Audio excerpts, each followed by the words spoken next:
Pada pembahasan sebelumnya, saya sempat menyinggung mengenai Microsoft Excel atau traditional BI. Nah, pada tahap ini kita akan membahas secara mendalam mengenai traditional business intelligence menggunakan Microsoft Excel. Di sini ada beberapa poin. Pertama adalah mengolah data menggunakan Microsoft Excel, kemudian menyajikan laporan menggunakan Microsoft Excel, dan yang terakhir ada evaluasi kuis traditional business intelligence.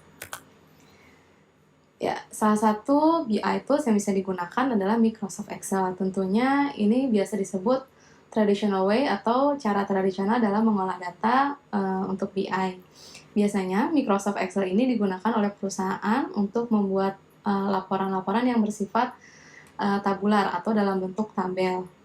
Nah, laporan-laporan ini datanya akan diambil dalam satu waktu dan data-data ini tidak akan berubah secara real time. Jadi datanya tidak dinamis, tapi statis.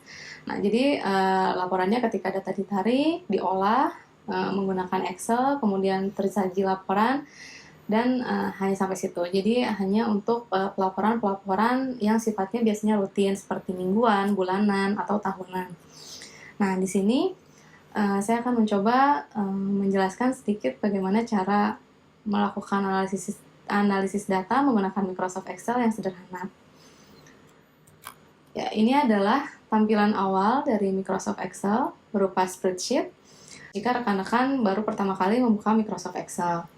Di sini ada beberapa menu, ada formula, ada data yang bisa digunakan untuk rekan-rekan menganalisis data ataupun mengolah data menggunakan Excel ini.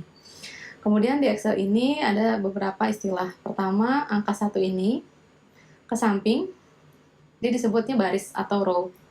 Kemudian yang A, B, C, D ini adalah kolom atau ke samping.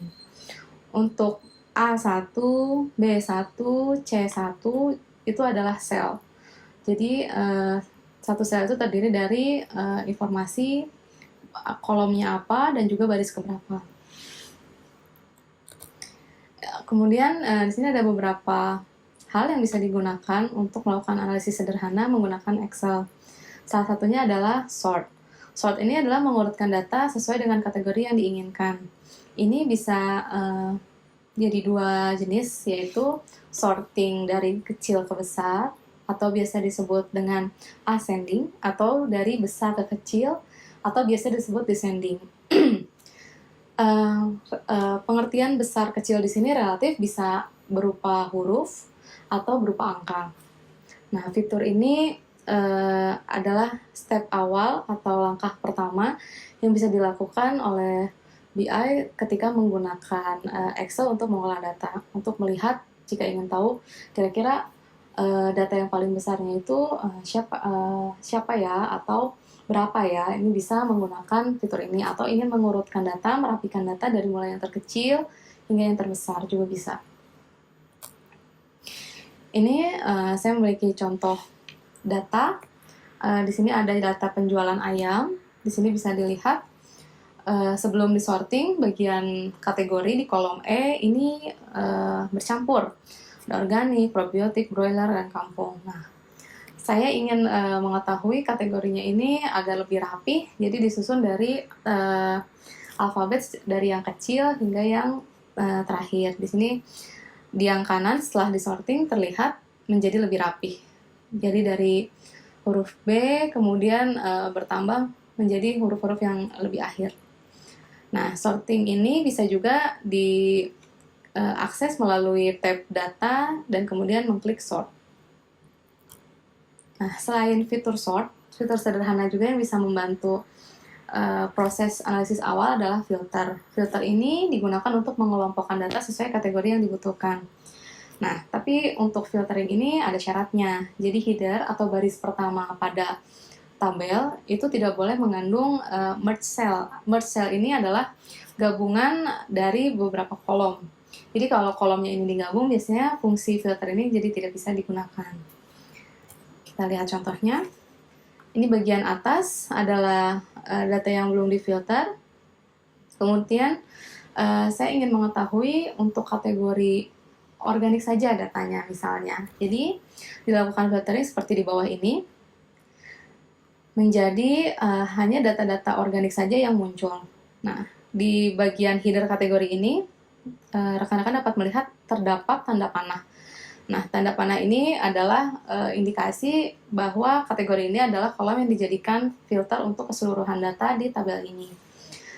Tabel untuk filtering ini dapat diakses melalui tab data, kemudian dipilih filter. Selain menggunakan filter sederhana yang bisa diakses dari menu tab data tadi, bisa juga melakukan custom filtering. Custom filtering ini jika kita menginginkan satu atau dua atau lebih kombinasi kategori yang ingin kita tampilkan. Misalnya di sini organik bisa dan misalnya organik dan probiotik, atau juga bisa menggunakan fungsi OR atau. Jadi data yang akan muncul adalah organik atau probiotik. Nah, ini juga bisa dibuat, dipilih kondisinya seperti apa. Ada equals itu berarti sama dengan, kemudian doesn't equals, ada juga yang bisa diawali dengan misalnya, atau tidak diawali dengan, dan ini kemudian ada juga yang diakhiri dengan, dan tidak diakhiri dengan. Selain itu bisa juga kita memilih filter untuk kalimat yang mengandung kata ada, atau kalimat yang mengandung kata tidak, itu juga bisa dimasukkan di custom filtering ini. Semua ini dibuat sesuai kebutuhan data yang ingin didapatkan dari seorang BI. Kemudian selain fungsi-fungsi sederhana tadi, bisa di sini juga di Excel disediakan operasi fungsi. Operasi fungsi ini biasanya digunakan untuk perhitungan finansial, statistik, dan analisa logika. Jadi hasil-hasil perhitungannya itu didapat menggunakan operasi fungsi. Kita lihat contohnya. Nah, di sini ada formula untuk fungsi dasar. Fungsi dasar itu apa aja sih? Nah, ada di tabel di kanan ini, bisa dilihat. Ada sama dengan, penjumlahan, pengurangan, perkalian, pembagian, pangkat, kurang dari, lebih dari, dan kurang dari sama dengan. Nah, semua simbol yang digunakan mengikuti dari keperluannya. Jika penjumlahan, maka digunakan tanda simbol tambah. Jika pengurangan, maka simbol pengurangan. Nah, di bawah ini, di tabel bawah, rekan-rekan bisa lihat. Di sini di kolom A adalah fungsinya, nama fungsinya. Kemudian di kolom B itu adalah angka pertama.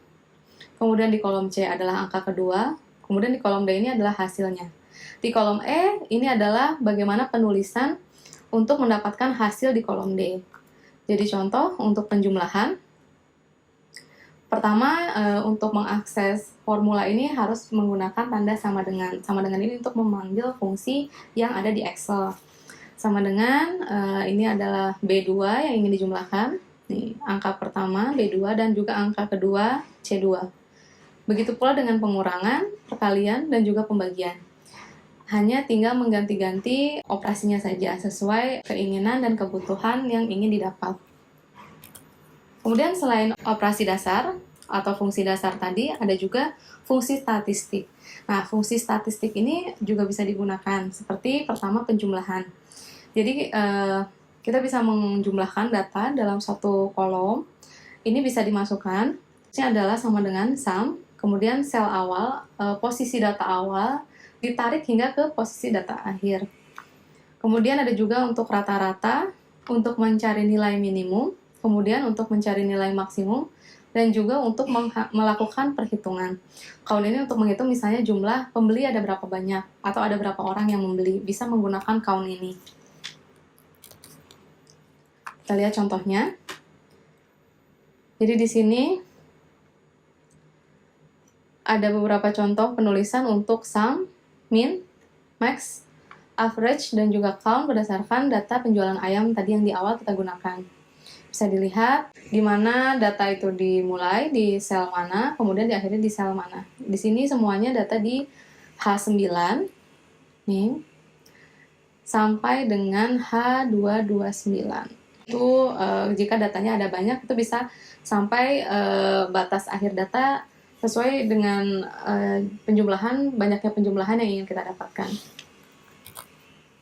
Kemudian ada juga formula untuk fungsi logika. Di sini sama, ada untuk sama dengan, lebih dari, kurang dari, lebih dari sama dengan, kurang dari sama dengan. Nah, untuk memanggil fungsi logika ini, bisa digunakan rumus if, logical test value if true kalau benar nilainya apa, value if false jika salah nilainya apa. Jadi harus memiliki dua kondisi, jadi ketika benar nilainya akan seperti apa, dan ketika salah nilainya akan berubah seperti apa. Ini seperti bisa juga disebut fungsi logika untuk perbandingan. Ini contohnya. Di sini jika kolom C, yaitu jumlah, dibuat kondisi di mana kalau kurang dari 10 maka akan pas, jika lebih dari 10 maka akan kurang. Nih, bisa dilihat. C4 lebih kecil dari 10. Nih, bagian C4 lebih besar, kurang dari 10, maka pas. Jadi hasil di kolom D ini adalah hasil dari if logic tadi. Kemudian ada juga rumus untuk lookup dan referensi. Ini untuk mencari satu baris atau satu kolom. Di sini ada dua jenis, VLOOKUP dan juga HLOOKUP. Kalau VLOOKUP ini membaca secara tegak, kalau HLOOKUP ini secara mendatar. Untuk lebih jelasnya kita lihat contoh. Nah, di sini untuk penjelasan penulisannya dulu. Kalau ini di sini contohnya adalah untuk VLOOKUP. VLOOKUP, nah, tabel index number. Di sini adalah tabel yang dipakai sebagai rujukan pencarian. Jadi tabel asalnya itu yang menjadi nilai rujukan tuh di mana. Kemudian kolom index number menunjukkan kolom yang diambil nilainya. Kemudian ada range lookup.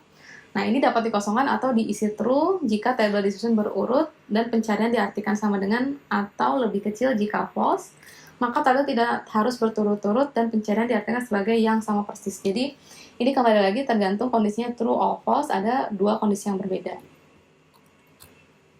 Ini ada contohnya, jadi seperti ini. Kalau VLOOKUP ini karena dia tegak tadi, jadi tabelnya itu ke samping, jadi kodenya adalah ke bawah, jenisnya juga ke bawah. Jadi referensinya adalah jika kodenya satu alat makan, ini mengambil dengan cara VLOOKUP. Atau bisa juga dengan cara HLOOKUP jika data disajikan ke samping, seperti ini. Jadi kodenya itu bukan dalam satu row, tapi dalam satu kolom. Jadi kode ke-1-nya ada di kolom sebelahnya, kode 2-nya ada di kolom D, dan kode 3 ada di kolom E. Seperti contoh berikut.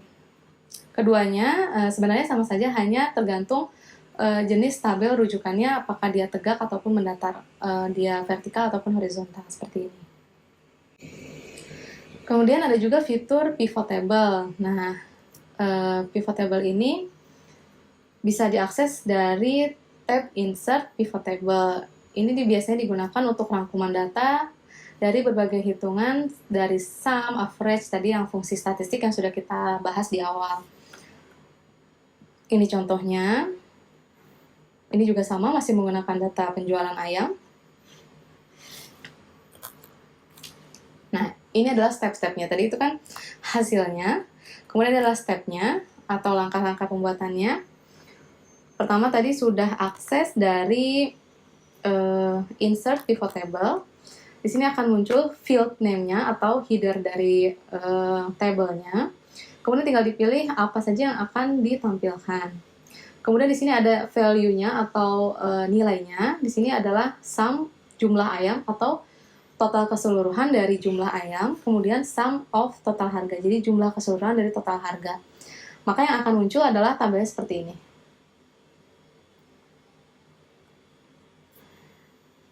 Nah, ini juga setelah dihasilkan data ini sebenarnya bisa juga disorting lagi ya, kalau ingin melihat mana yang tertinggi atau mana yang terendah. Gitu. Nah, ini juga sama. Ini dengan fungsi average untuk mencari rata-rata penjualan. Nah, di sini didapat kalau dari Jakarta Barat itu penjualan ayamnya tuh rata-rata 112, dia tertinggi daripada wilayah-wilayah lainnya.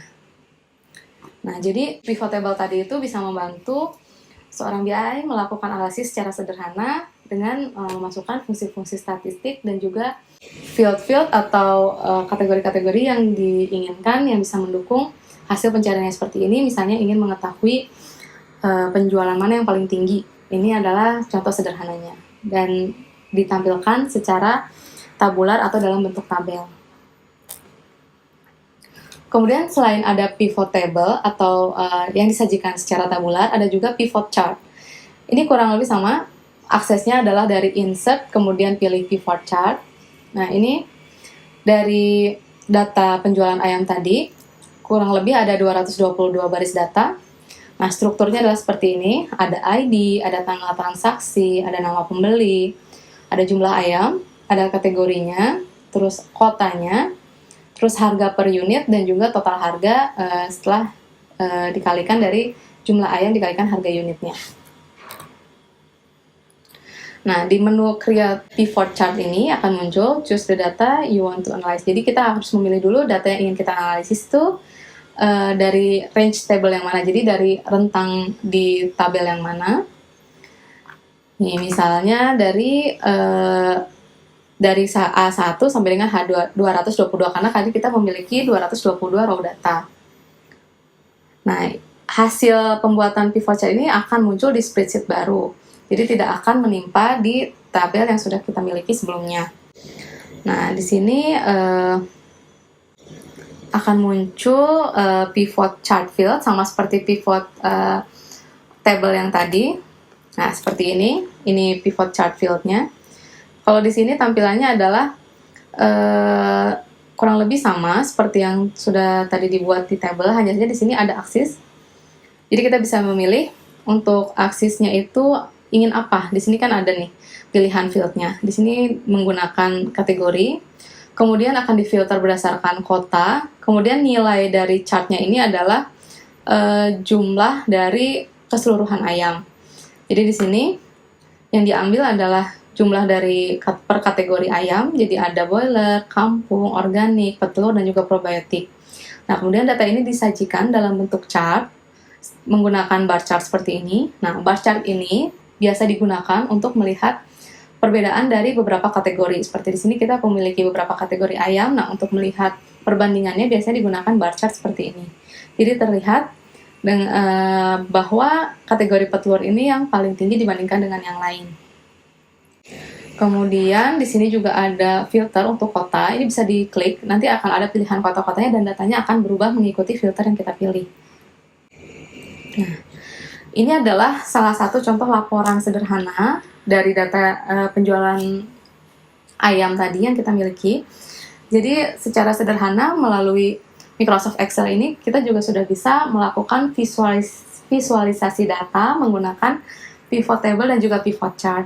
Pivot table lebih ke tabular, sedangkan pivot chart dalam bentuk chart yang lebih visual, juga terlihat warnanya, juga terlihat perbedaannya secara visual langsung terlihat nih.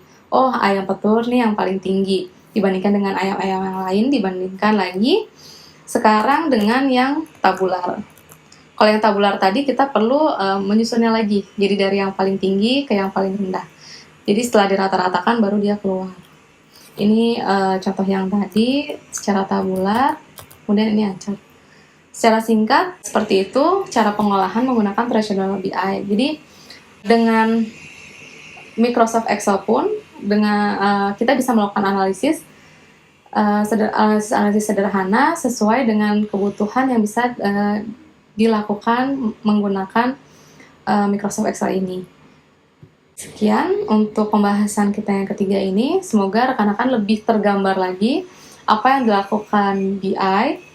Ini adalah contoh sederhana. Mungkin sehari-hari rekan-rekan juga sudah melakukan proses pengolahan data menggunakan Excel, tapi ini ada penambahan lagi dengan pivot table dan pivot chart untuk menambahkan variasi dari data-data yang sudah rekan-rekan olah.